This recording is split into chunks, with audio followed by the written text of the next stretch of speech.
To start the next part of the program, we'll respect the Blessed One once again.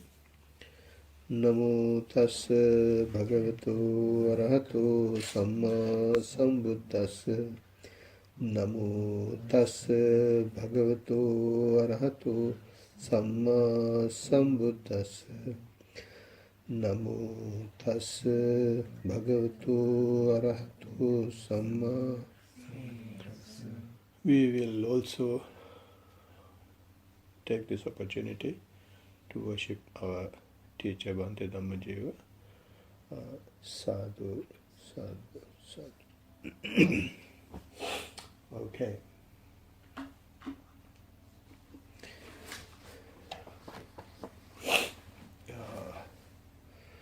As we have discussed in the past, we have allocated this time for a discussion and listening. The reason is one is just to follow the instructions, advices given by the Blessed One. In Supportive Factors Sutta, Blessed One has said you have to support the path that you are taking. It is like when you do something, sometimes it will not go the way we want. So we will have some support to take it further. It's like, when those days fisherman was going into the sea, if the waves are very rough, if the sea is very rough, usually only two people will go, but if it is rough, whole village will go, and then they fight all the waves that are coming and push as much as possible. They go into the sea until the sea water comes to their mouth, and then somewhere they push the boat, and the two people who are going fishing will go and others will swim back. So like that, some support has to be provided when it is not going the right way. This path definitely requires support because it is something that we have never done. So Blessed One says you have to support that with morality, to support that with listening, discussion and concentration and the tranquility or the insight. So morality, you observe 5 precepts, and in case if you break any of those things, you don't keep it with you, you talk to the others and get it clarified. Breaking precept is not the end of the journey, right? They may get broken because of the way we have been brought up. So if for any reason they're broken, then you talk to a noble friend and get it clarified. And the Blessed One has said, those who are giving priority preference to the morality or ethics in that manner are actually wise. He says, wise people are moral, moral people are wise. If someone is not wise, he is not moral. If someone is not moral, he is not wise. So he seconded that statement made by somebody else, right, who is not a Buddhist, right? So therefore, the first thing Blessed One says is support it with morality, because you at least become a good man, good woman, right? So therefore, moral support is required. So now this time is taken for listening, and for listening what we usually do is we request for a topic, and usually Chatu is giving the topic, right? Hope you all have seen the topic. Yeah, the topic is, remember it, Girimananda Sutta or 10 Perception Sutta, right? So before going any further, I would like Chatu to read at least the first part of it. I have taken that. Just read the English bit. I'll tell you when to stop. If you recite in Pali, so beautiful, but I don't want to do that. On one occasion, the Blessed One was staying near Savatthi Jeta's grove, Anathapindika's monastery, and on that occasion, Venerable Girimananda was diseased, in pain, severely ill. Then Venerable Ananda went to the Blessed One, and on arrival, having bowed down to him, sat to one side. As he was sitting there, he said to the Blessed One, "Lord, Venerable Girimananda is diseased, in pain, severely ill. It would be good if the Blessed One would visit Venerable Girimananda out of sympathy for him." Ananda, if you go to the monk Girimananda and tell him 10 perceptions, it's possible that when he hears the 10 perceptions, his disease may be allayed. Which 10? The perception of inconstancy, the perception of not self, the perception of unattractiveness, the perception of drawbacks, the perception of abandoning, the perception of dispassion, the perception of cessation, the perception of distaste for every world, the perception of undesirability of all fabrications, mindfulness of in and out breathing. And what is the perception of inconstancy? This is the case where a monk, having gone to the wilderness, to the shade of a tree, or to an empty building, reflects thus: form is inconstant, feeling is inconstant, perception is inconstant, fabrications are inconstant, consciousness is inconstant. Thus he remains. Yeah, go ahead. Thus he remains focused on inconstancy with regard to the 5 clinging aggregates. This ananda is called the perception of inconstancy. Thank you. Right. So we will discuss this sutta. This is a wonderful sutta, right? And it is very appropriate today because I am sick. Severely sick. And so even if you requested, I thought if you request me to cancel, I thought no, I'm not going to cancel, I should talk about it. Right.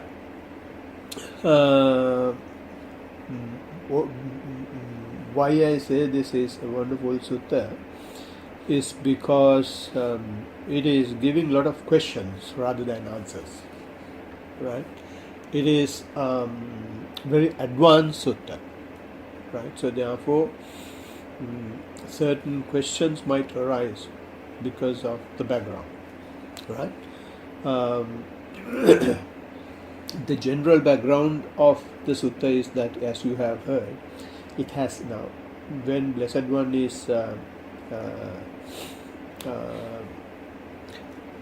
when Blessed One, any sutta that is available in Sutta Pitaka, this particular sutta is available in numerical suttas canon, or that box, or that basket. This is in the numerical box or other book has been organized in such a way, the items of one section, items of 2 another section, items of 3. Blessed One has discussed many things. There are certain things is discuss only one item, and you can discuss 2 items, 3 items, 4 items, like that. This is going into 10 items section, and this is available in the numeral or numerical discourses. Right. So the beauty is, they say the history of it, to whom it was told, where it was told. Right. So if someone wants to dig, the basics are there. Right. So they say it has been done in Anathapindika's Jeta Grove. Right. Have you heard of that story on the Jeta Grove? When Anathapindika, remember it? Can you say that? Isn't that when Anathapindika, it was the land, Jeta's Grove was owned by the prince of the area? Yeah. And then Anathapindika to donate the land to the Buddha, he let the price the prince said was to put down a piece of gold across the entirety of the Jeta's Grove. And Yeah. he did that, right? Yeah. That's he wanted to offer a land in close proximity for Buddha, for people to go and practice Dhamma, and there was no land. And he saw one day this beautiful piece of land, and then he searched for the owner. Owner was the Prince Jeta, and like Namal Rajapaksa. So, he went and asked Prince Jeta. It was for his amusement, his fun. He said, "I'm not going to sell this. If you are really interested, you lay gold over it, such a messy place. I will give it to you." And this crazy, not to say crazy, Anathapindikasa, what he did was, he brought carts load of gold and laid over it. And then Prince had to keep his word, and he gave the land. And then Anathapindika offered it to the Blessed One. That is the place where Blessed One has stayed most in his life, 45 years of preaching. Now, it is interesting that this sutta,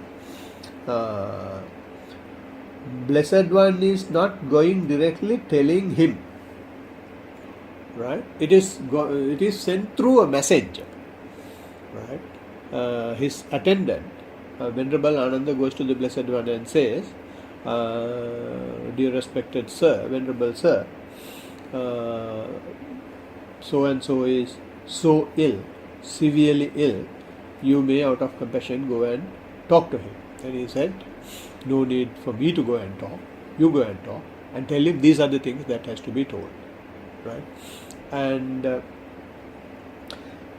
so the things that he has given is, you heard the 10 perceptions, right? Of the 10 perceptions, the word perception was used only for 9. Although we call it 10 perceptions, it was used only for 9. What was the last one? Mindfulness on breathing. Right? So what there happens is, he is so ill, he can't keep his body straight, he can't keep his mind straight and focus on the body and bring his mindfulness back to the practice. Right? It is so shattered. Then Blessed One knows, to bring his mind back to where it should be, I should just trigger these perceptions. So he gave the 9 perceptions to Venerable Ananda. Venerable Ananda went and recited to him, and then when he was reciting, he was gradually focusing on what Venerable Ananda was saying. Then he quietly gained his mental stability, and then was able to bring his attention to the breath. That is the summary, right? And I said that this is very advanced, and it has more questions than answers in this sutta. Not than answers. There are some people have really misunderstood this, and some people say, I have heard, before doing mindfulness on breathing, we have got to have these 9 perceptions clear. We should have had established the inconstancy of or the impermanence of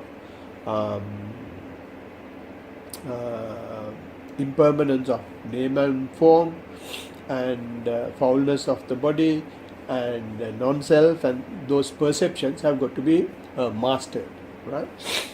And therefore some people say we have got to first do this sutta before going on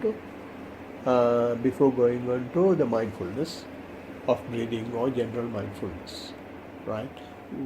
What actually has happened here is, we should not get caught up in that argument, because Blessed One has given this to a particular person under particular circumstances only, right? Whereas the discourse on 4 foundations of mindfulness, Blessed One told that to general public, mainly lay people, and he very clearly mentioned this chitta is for the purification of all beings. Right? So therefore, Blessed One's preaching is there, is in 4 foundations of mindfulness. Right? This particular sutta has been given to a person who has been mentally unstable, physically unstable, someone who is already practicing that. Right? So therefore, you should not, by hearing this, oh, we are doing things in a wrong way. No. And the circumstances are also completely different. He is a monk who is practicing full time. Right? So these things can be mentioned to him and then can be supported.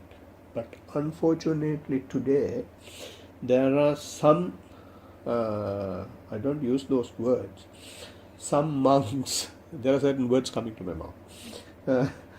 Some monks just recite this as a way of meditation, which is completely wrong, because it is not what the Blessed One says. If you do that, what happens is, if you say this is impermanent, this is non-self, and this is the foulness of the body and the drawbacks and all that, if you do that, what happens is you get conditioned. You get verbally conditioned, and then you don't know whether you have actually achieved something or whether you are conditioned. Blessed One's practice is achieving something and not conditioning. What he does is he is deconditioning everything. So if you keep on practicing, if you keep on saying something to you, your mind accept that, and your mind think, oh, right, I am so and so. Right? So therefore it is, unfortunately, some monks are doing that, and they destroy Buddha's preaching rather than supporting Buddha's preaching. And that sutta itself is very clear. After those 9 perceptions, then only you come to this. That is because you are unable to pay attention to mindfulness and breathing. Okay? So, simple answer is, it is not another method of meditation, or a meditation with which you can replace mindfulness. Right? Okay. And the other caution that you should be aware of is, a lot of people, as soon as they fall sick, they go to the temple and start reciting Girimananda Sutta. And then there are some few other suttas as well, Bojjhanga suttas. All these suttas have been recited by the Buddha, and some by another monk, I don't remember the name straight away. When monks have fallen sick, Bojjhanga suttas have been preached, have been chanted, have been recited when the Arahants fell sick. In this case, Venerable Girimananda, Sutta does not say whether he is an Arahant or not. Right? So therefore, possibly he has been given a dose which will bring his mind to the mindfulness on breathing. Right? So therefore, he has not been Arahant, possibly. So, what I want to say is, people are using this as for healing, a method of healing. Right? It is good, rather than when you have such sickness, rather than cursing yourself and then cursing the doctors and pulling cigarettes in front of the hospital. When you go to the hospital, or all around the hospital, all the patients are having cigarette. Right? Rather than doing that, it is better go to the temple and recite that. That's okay. But it is not a healing method. It's not a healing method. If it's a healing method, we don't want a health system. Right? For everybody, we can give Girimananda Sutta. Unfortunately, once again, in Sri Lanka, a lot of monks are, not only in Sri Lanka, even other places, a lot of monks are motivating these things. Right? Go and recite Bojjhanga Sutta, go and recite Girimananda Sutta, without considering the danger, without knowing the danger that they are putting into the mind of people. Right? if you have been practicing, yes, but not all of a sudden do everything else, and when you fall sick you come to the temple and chanting Girimananda Sutra does not make any difference. They don't know what is form, they don't know what is feeling, they don't know what is fabrication, they don't know what is inconstance, they don't know what is impermanence. So what impact will they have, right? So therefore Blessed One has used his Dhamma for healing, for therapy, but his entire path not for therapy, entire path is for avoiding disease, right? He's avoiding birth. If the birth is avoided, you will not fall sick, right? You will not die. That is his path, that is his preaching.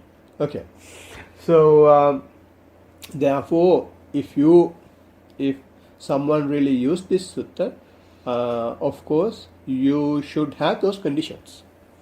If you are sick, and then you can quietly take it and chant.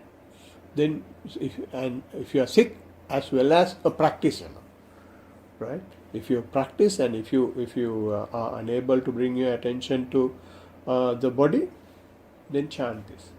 Then you will, since you practice and since you have listened to these things, since you know the meanings, then it will generate some energy within you to bring your mind to the mindfulness of breathing. Okay, and how healing happens is when these perceptions are being chanted, or when these perceptions are being contemplated, right? The way we look at things change, right?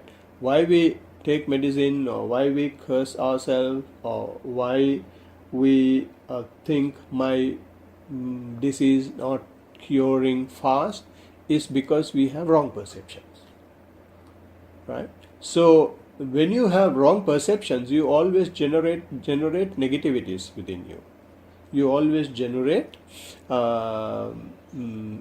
thoughts that will support the existing condition, right? So by reciting this or by contemplating these perceptions, what happens is you don't generate negativity, you generate positivity. You accept the reality. When you accept the reality, the energies that is generated within you will be more positive, and it will be more conducive to not to support the existing condition, but to get rid of them, right? Okay, so that is how the healing happens. And also, as I mentioned, it has the triggery effect.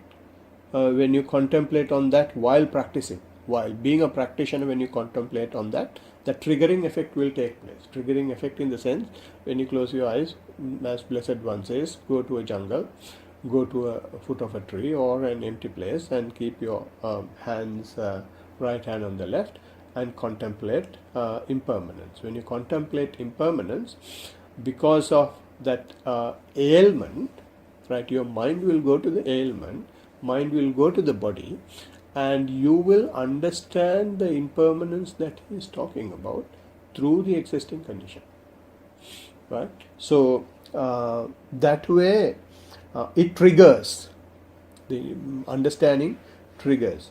So what I want to simply say is, it is basically to a practitioner, and it should have the conditions that are talking about in this sutta. And then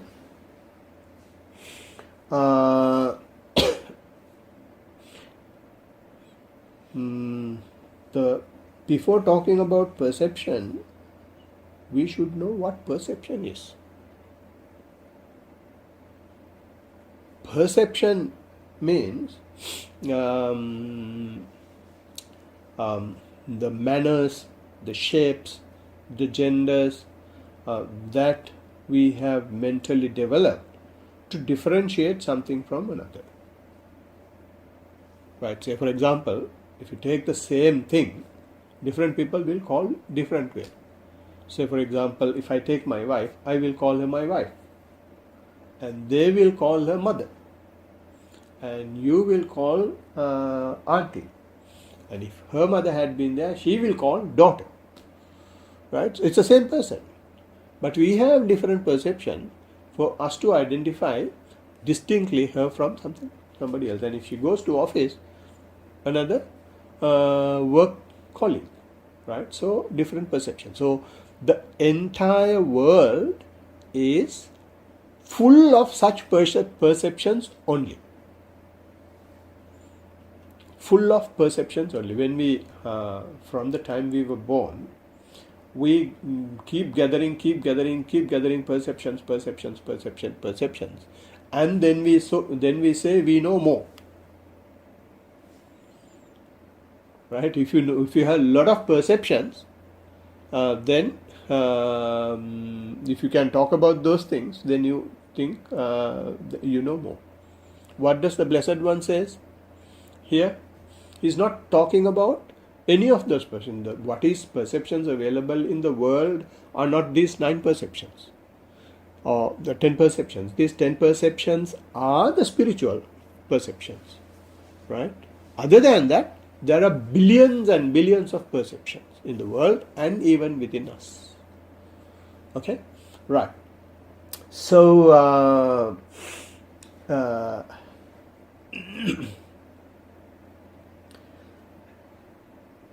we will take the first perception that he is talking about. What is the first perception he is talking about? Perception of inconstancy, right? Which is impermanence. What does he say as inconstant? He says form is inconstant, feeling or sensations are inconstant, and what is the perception of where is that? There is the case where a monk, having gone to the wilderness, to the shade of a tree or to an empty building, reflects thus: from this is form is inconstant, feeling is inconstant, perception is inconstant, fabrications are inconstant, consciousness is inconstant. Once again, few more words that you should know the meaning of. The first one is form. What is form? General meaning of form, or in spiritual sense, when I was explaining mindfulness, I always say we have a material process and the mental process. Form means the material process. Form means the matter, right? So everything in this world which can be considered as matter, he is including here. But he is not talking about the world. Blessed One is telling Venerable Girimananda, form is inconstant. Whose form? His own form, right? Our own body. And what is the form of our body? We have all sorts of things, starting from here to the sole of the foot. We have all sorts of things. Lot of things are there. We have different names for them, right? All these are made up of 4 main basic elements. What are the 4 main basic elements these are made up of? Earth element, air element, water element, and the fire element. Okay? And these, what do you mean by these elements? This is earth, water, fire, or air.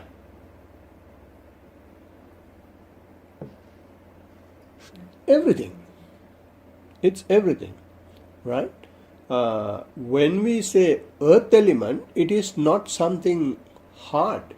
It is not something like soil. It is the quality of it, right? What is the quality you have in the earth? You have the roughness as well as the softness. And the quality of earth element, another quality is it has the weight. It may be heavy, it may be light. right? So those are the qualities that we call as earth element, right? When you say earth, it is not the soil, it is not dust, right? It's much tinier than that. It's just that characteristic of the earth is considered as earth element, right? So what is water element?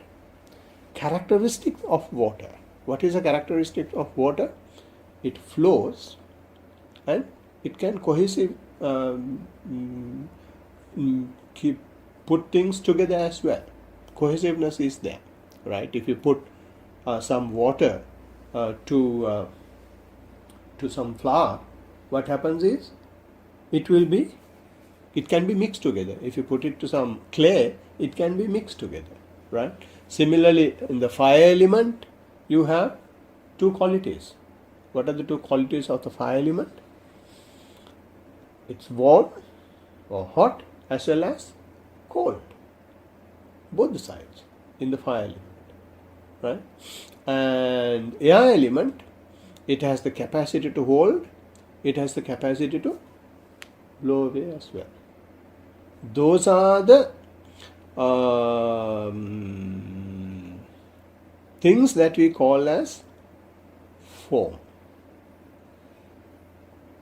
Okay, right? It is not just this body.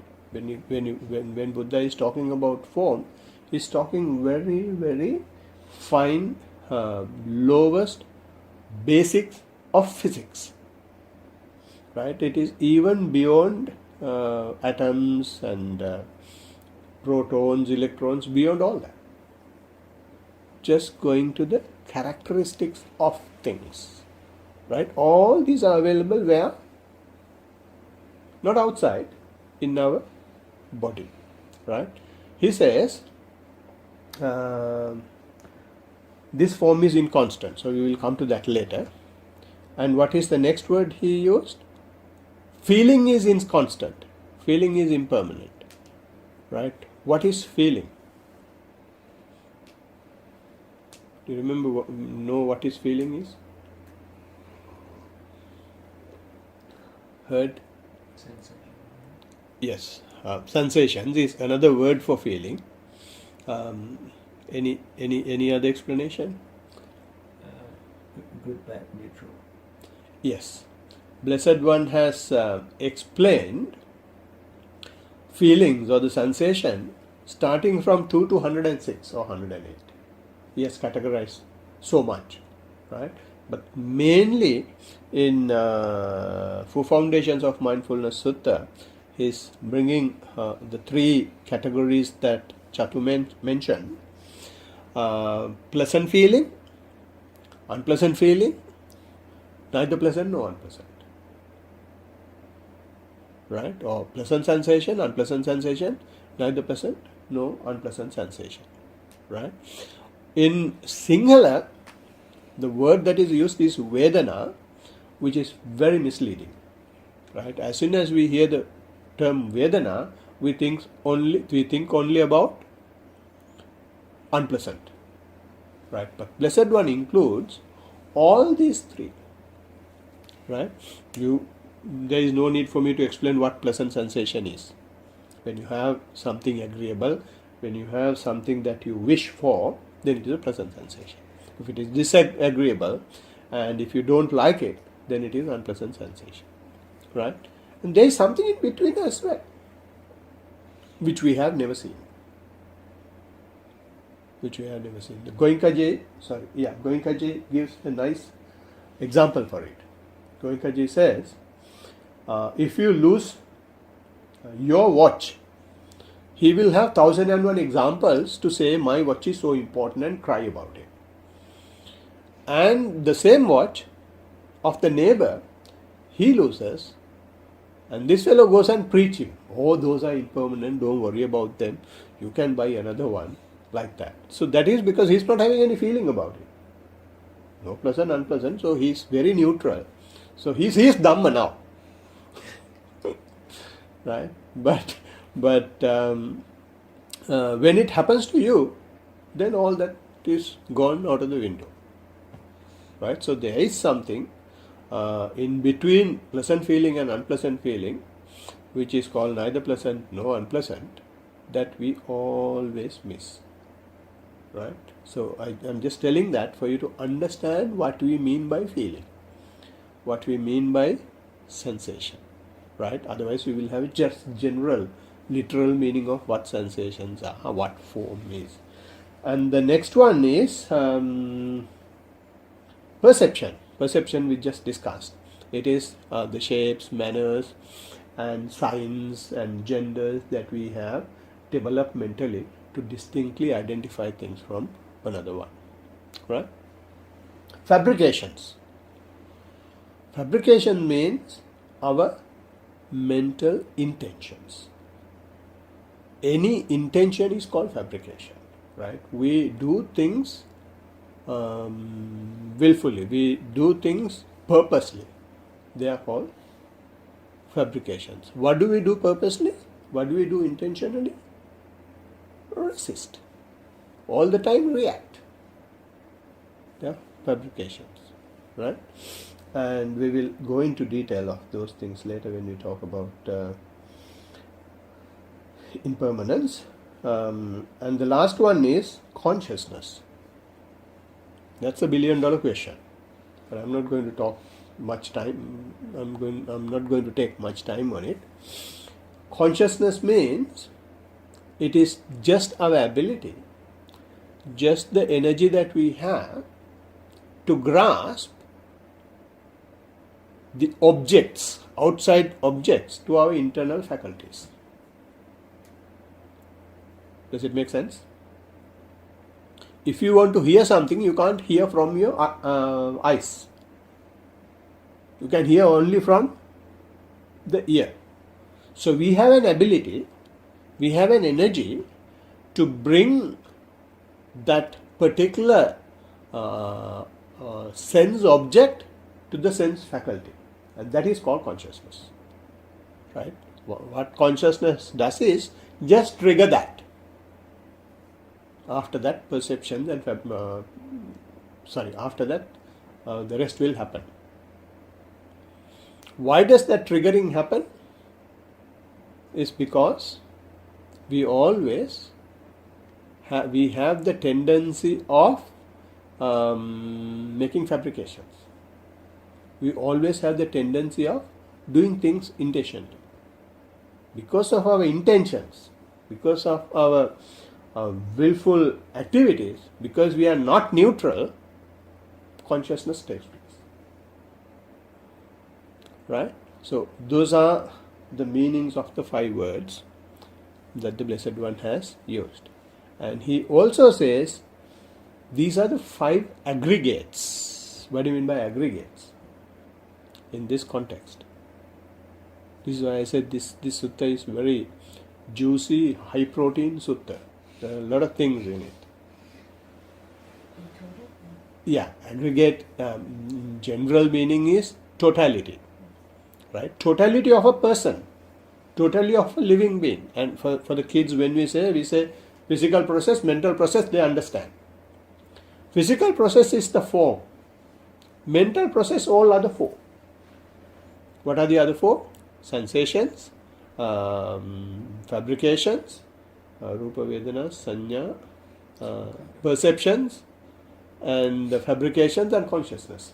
Those 4 are the mental process. Right? They are not part of the physical process. But mental process does not exist without the physical process. Physical process does not exist, mental process. These 2 are always going hand in hand like a boy and a girl. Right? They never leave their hands. They can't live separately. Right?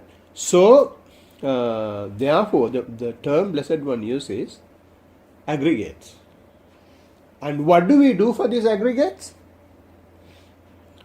The word Blessed One using is we cling on to these aggregates. This is all we have. We have physical process and we have mental process. We are clinging on to these aggregates. Have you seen clinging? When bats are hanging, they cling. Hold it very tight. They hang and sleep. And clinging it so much. That is what we also do. We hang on to those things and we also sleep. We are in a dream. Right? Like bats, we also not fall down. Right? Do many things. Keep on doing many things. We think we are doing everything perfect.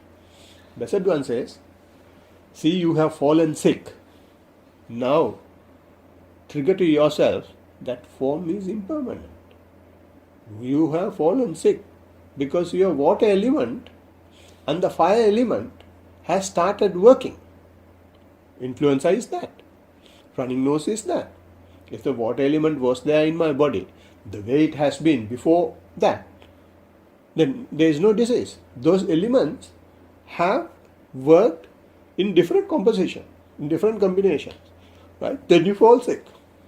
And will that be there forever? He says impermanent. Just accept it. As it happens, it will pass away one day. Wait until that happens.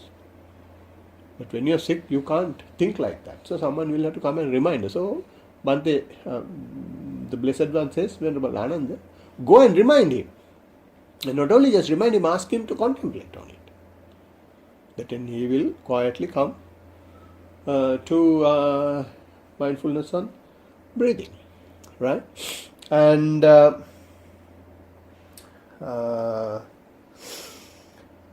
right.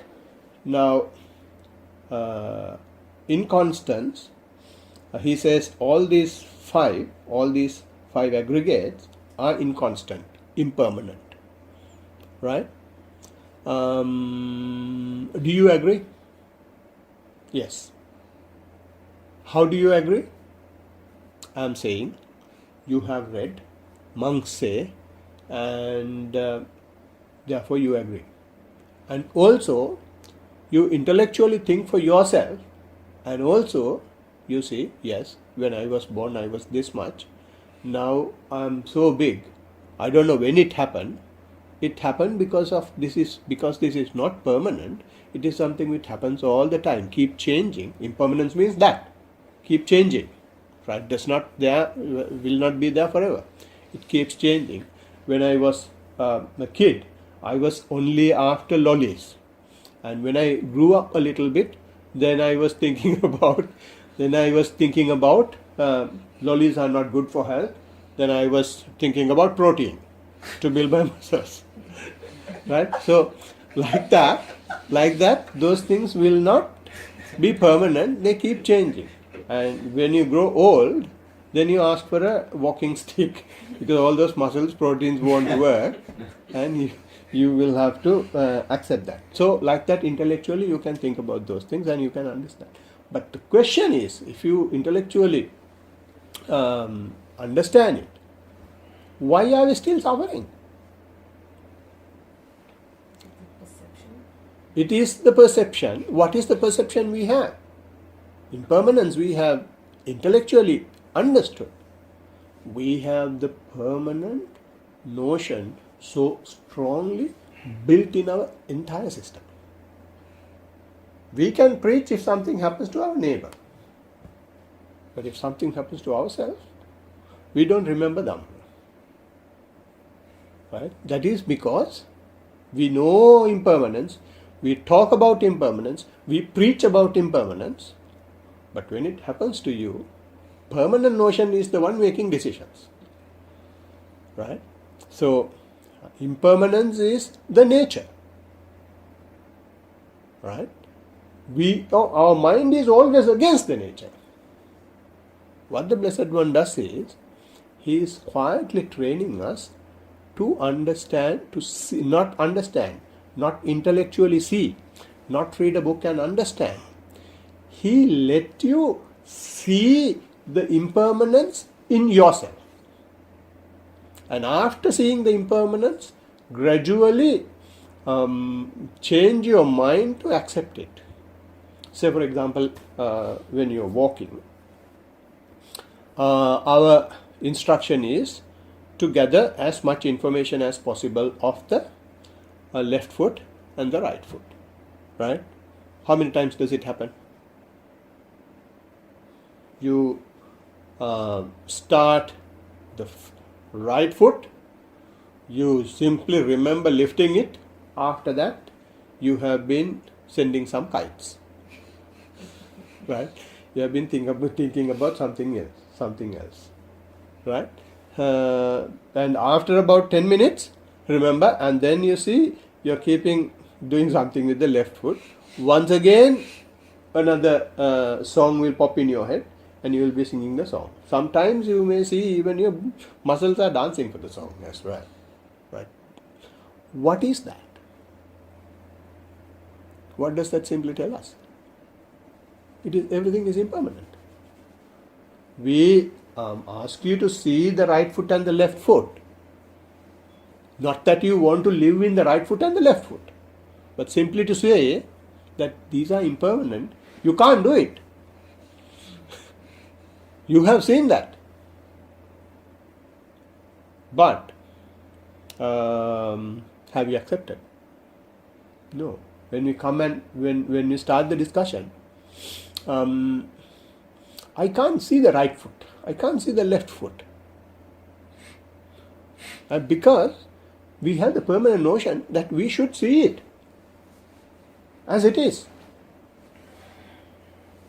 So, permanent notion is working so against us, right? And say, for example, but since for some people we say, okay, doesn't matter. If you can't see the right foot and the left foot, doesn't matter if you can't see it so well. But even when you have that disturbance, maybe thoughts or maybe pain or maybe the vision or any other disturbance you have, doesn't matter, let it be there. When it is there, try to see your leg movement, right? When you do that, what happens is, when those disturbances are there, when you still try to see the movement of the legs, it is accepting the impermanent notion. How is it accepting the impermanent notion? You know that these things are coming. You know that there is nothing to fight, nothing to hang on to what has come now, or nothing to cling on to the walking. It is there. When it is there, you do what you are doing. What you are doing is walking. You live in the present moment. But some people, it is not possible. The disturbances are so overwhelming. Then we tell them, okay, if you can't do that, then you accept the disturbance. Then what do they say? When I observe the thought stops. Right? So when you observe the thoughts, thought stops. It's a complaint now. Right? That is because we have that permanent notion that these thoughts will keep coming, and you will be able to keep observing. Right? And then he says, then when I come to the foot, I have no thoughts, and I am walking. I exactly can't see how the leg is lifting, how the leg is lowering down, how I am placing the leg. I can't see any of those things. But I know I am walking. Right? What does that mean? It has become so impermanent, he cannot specifically see lifting, moving and placing. He or she can see only the motions. In a walk, what do you have? Billions of motions only. But the complaint now is, because of the permanent notion we have in our head, I can't see lifting, I can't see moving, I can't see placing. Right? And some people, you get engrossed in that, they let it just go. No matter what happens, they just keep going. And then they can't walk. While walking, they fall down. Right? That is because you let it happen. Right? There is nothing wrong in that. Those are the stages of quietly what?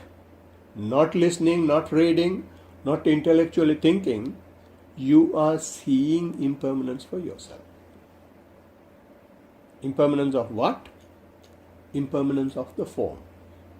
Right? You can explain the same thing using even the breath. Right? I'm not going to take that now. So when you see the impermanence like this, right? How many times have you got to see this to accept this is impermanent? Blessed One has said, bhaveti asevati bhaveti bahuli karoti, which means you first just have a glimpse of it and then you keep on doing it on a daily basis. Have a timetable, do walking in a selected time on a daily basis, keep on doing it, keep on doing it, keep on doing it. And then bahuli karoti, you as much as possible you increase the frequency, increase the number of days you are taking. As much as possible you try to be secluded and do the practice as much as possible, right? Bahuli karoti, which does not have a time period. It changes from person to person. Some people it may be half an hour. Some people it may be 5 billion births. We don't know. But one thing for sure is that if you practice mindfulness, maximum is 7 days. Right? In Blessed One is triggering, taking our mind to this impermanent notion in 4 foundations of mindfulness. In 4 foundations of mindfulness sutta, after each and every practice explanation, the Blessed One says, samudaya dhammanupassiva viharati, vaya dhammanupassiva viharati, samudaya vaya dhammanupassiva viharati. Samudaya dhammanupassiva viharati means you live seeing the arising, right? You live seeing the passing away. You live seeing arising and live, arising and passing away, right? And he says, if you see that slightly, it is jnanamattaya. What is jnanamattaya? A very tiny dose of wisdom. Jnana matra. Very, very little dose of wisdom. Right? How does it happen? Blessed One says, patissatimattaya. What is patissatimattaya? You have a tiny application of perfect mindfulness. When you have application of perfect mindfulness into your body, you will see your body arising, especially, I'm not saying it is not happening in walking, especially it is very easy for you to observe sometimes. You can see your body bubbles arising. Sometimes, maybe few seconds you may have seen. And for some people, they say everything that is there is going away. For some people, they say arising, passing away, like ping pong balls. When they draw those lottos, right? They put everything into the ball and then blow from bottom, so it all dance, right? Or when water is boiling, it is dancing, right? It's not such big balls you may see. It may be very tiny particles, and when you get closer and closer, the particles that you see becomes even tinier, right? And that is how you see impermanent. Have you finished your work now? Still you have permanent notion. Even if you see that, your permanent notion will not go away. But now it is shattered. Now you are qualified to work to accepting the permanent notion. You see this for a fraction of a second, and the next time another fraction of a second, and then you may be able to see it for 1 second, and then you may be able to see it for 5 seconds, And all of a sudden, 1 minute, and finally, the whole time while you are sitting, maybe you will be able to see this. Right? So when you see that your body is like this, our form is like this, entire way of thinking changes. Right? Okay. So all this time we were talking about impermanence of the form, that is our body, and impermanence of feelings or sensations. This vision of arising, passing away is a sensation. Right? For some people it is unpleasant. It is like taking pieces out of their body because they are clinging onto it so much. Right? When that happens, some people, they get so gridlocked, so tensed. Right? Some people say, "Mage ata nahi rona, mage meta nahi rona." Right? Because they are clinging onto so much, they don't like seeing arising and passing. Right? For some people, it is so pleasurable, just live in that. They get intoxicated with that. Both are wrong. But both may happen. It is part of the process. Right? Then when you have that sensation, then what we now do is, we have from materiality, where have we come now? Using materiality, using arising and passing away, we have come now to the sensations. What is sensation? Is the work of these basic elements. Right? Earth, water, fire and air. And for these elements, we have additional input. What is that additional input? Either we like or we don't like. Either we like or we are afraid. Right? Then using materiality, what I want to show is, now we are opening the gate of the mind.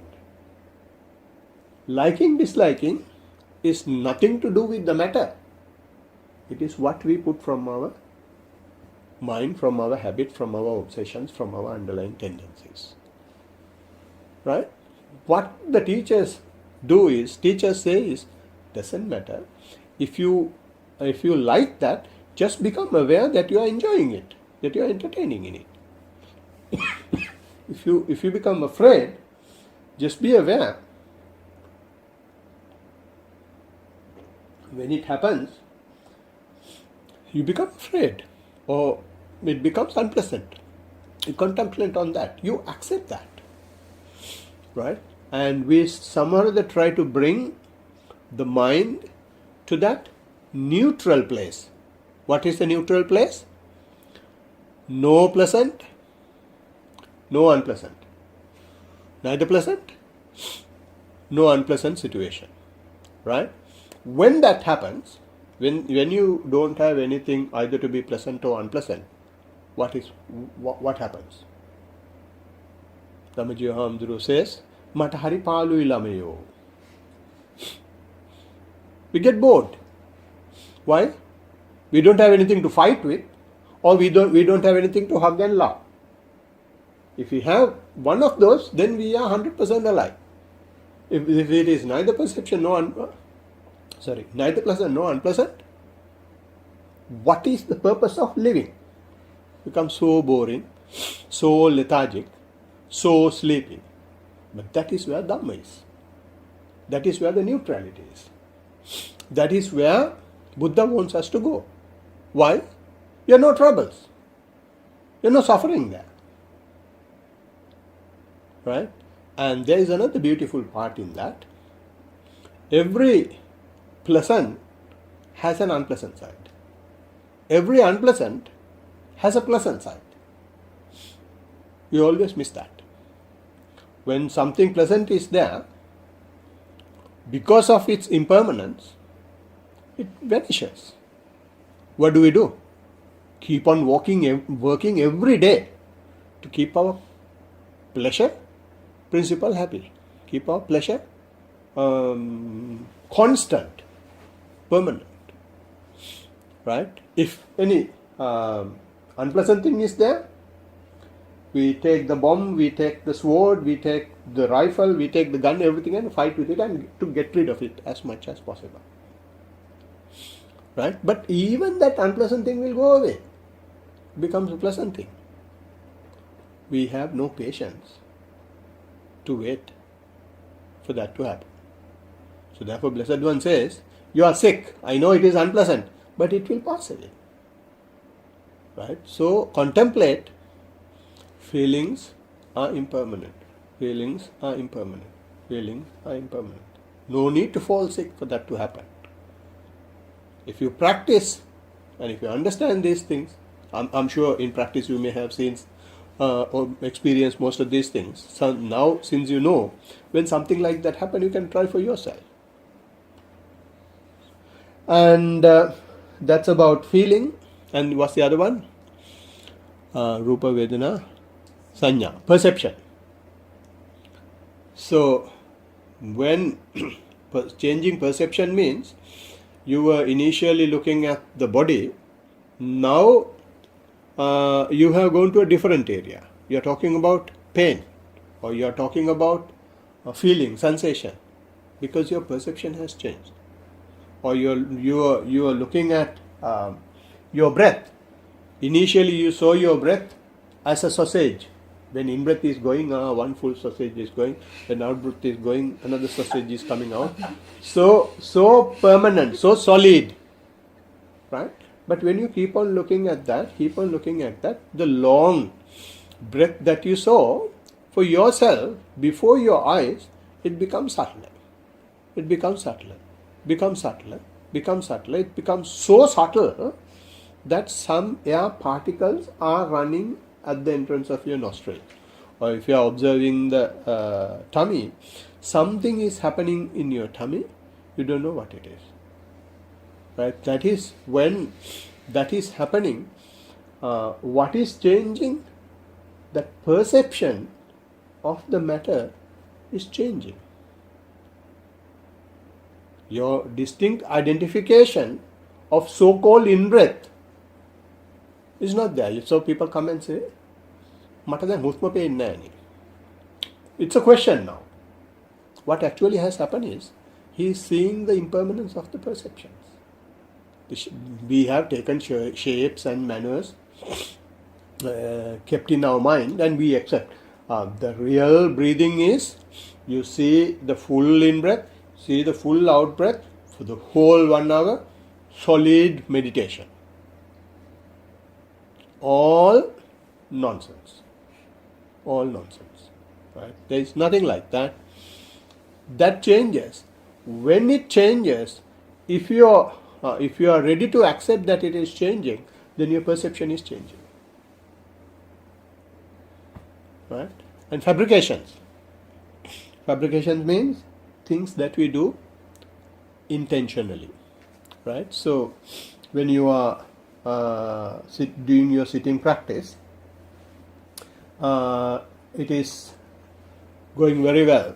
You can, without any problem, you can maintain your body. You can maintain your attention in the body. Right? So, if I ask how you see your breath, you can see, I can see my in-breath and out-breath very well. In-breath is coming cold, out-breath is going warm, and in-breath is coming from the right nostril, out-breath is going from the left nostril, or the other way around, or from both, right? And when my in-breath is happening, I can see my tummy is inflating, out-breath tummy is deflating, and when I keep on observing it, I can see this gradually reduces, and all that you can see. Perfect. Right? And then the question is, I come to a point where I won't be able to observe breath anymore. What do I do next? Means we always think there is something for us to do. Fabrication, intentions, willful activities is a must. That is there in the back of our mind. When? Not when you're outside. when you are in your deep meditation, when you are in your deep practice, how many suggestions is the mind giving? Do this, do that, don't do this, don't do that. All those are fabrications. What we will simply do is let the mind do any fabrication. Any fabrication that arises in the mind will also pass away. We just observe. Right? So, to come up to the point that you can't observe your breath, you have not done any fabrication. If you do fabrications, you will not be able to get into that subtlety. But at that point, you ask for another fabrication. Right? So, but you have the ability now to understand that the fabrications are impermanent, right? But only to a certain point. Right? After that, you think there is another something else. I have now passed my ordinary level. Now, what do I do for my advanced level? What do I do my first year in the degree? Like that, there is something else is happening even in the practice. That's how we have been brought up. So we apply the same stupid mentality even in the practice. In practice, what we simply do is don't do anything. If you get close to not doing anything, then you will be able to see form is impermanent, feeling is impermanent, perception is impermanent, and fabrications are impermanent. And finally, consciousness. Consciousness is impermanent. That is why you are able to trigger, you are able to see long breath is becoming shorter. Because that particular faculty is able to get that trigger, get that energy. Right? That is why you are able to see that your mind is moving from observing the breath or the leg, it goes to the sound, it goes to the pain. Because consciousness is not something that is fixed all the time. So how long have you got to do this? On a daily basis, at least 1 hour of walking, 1 hour sitting, for 7 years, or a bit more. Blessed One has said, if you really practice hard, you will definitely see this jnana mattaya, not whole impermanence. When you are looking at things, everything will collapse and finish. No. You will have a jnana mattaya. Just a little tiny bit of wisdom will arise. That is enough. After that, it will definitely grow. So, thank you very much, Chatura, for suggesting this topic. It's good that it has come from you rather than I am selecting it. So today we have discussed just the first one. So this will go at least for another 9 months. Because I don't want to rush. And by the end of it, we'll feel like we got nowhere. No, you will get to in breath and out breath. Wherever you go, you will finally because that is what we are missing. What we are missing is our life. Our life is breath. So after studying all these things, Bhante says, okay, you have this now. That is your present. Right. So thank you very much for listening. And that will be our listening part. If you want, we can quickly take any questions if you have. I just have one question. It's not really relevant. Just something.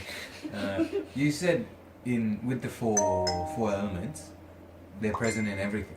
Is that did I understand that correctly? Sorry, with the 4 elements. Are the 4 elements present in everything? Yes. Okay. In everything.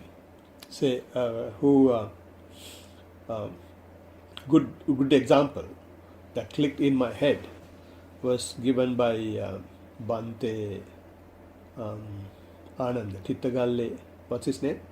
Tittagalle Ananda. Oh, Tittagalle Ananda. And he said, when you go to a toilet, if someone has gone to the toilet before that, right? You get the smell. Why? Those tiny particles are in there and it lands on your nose. I got that immediately as you Straight. said it. I understood it. So it's not that it is not there. So it has everything. So I mean, I just gave that example because it was so convincing for me. So I Really thought, appropriate to the answer of the asker of the question as well. right, yeah, It's like never know when you get the example, I get it. right, I have one question. You talked about perception, right? yes. So does that mean that how I understand impermanence would be a little bit different to how you would understand impermanence? Is that what?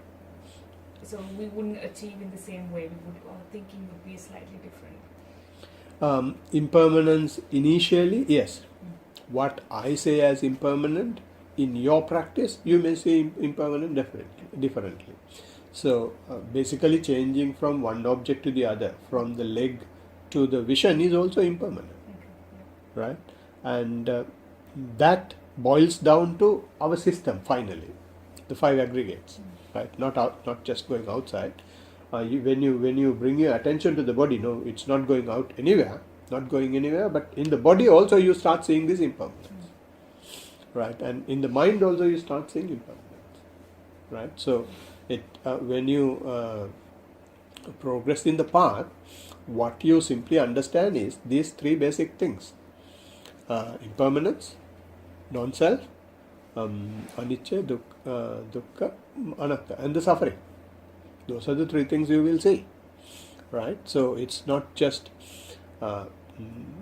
one block of knowledge. It's a progressive thing, right? So I mean, the basis of the question itself is the permanent, coming from the permanent notion that we have in our heads. It's no one's fault. That is how we have been brought up. So it's very hard to break. And if we allow the impermanence, we have no question. If you accept impermanence, no question. The Kalpika is not having any question.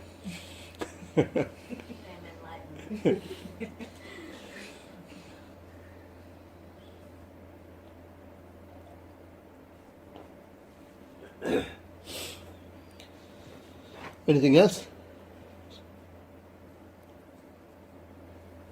If nothing is there, we will wind up by passing merits. We have practiced mindfulness and discuss the application of reaching the nature, or what Buddha told us, impermanence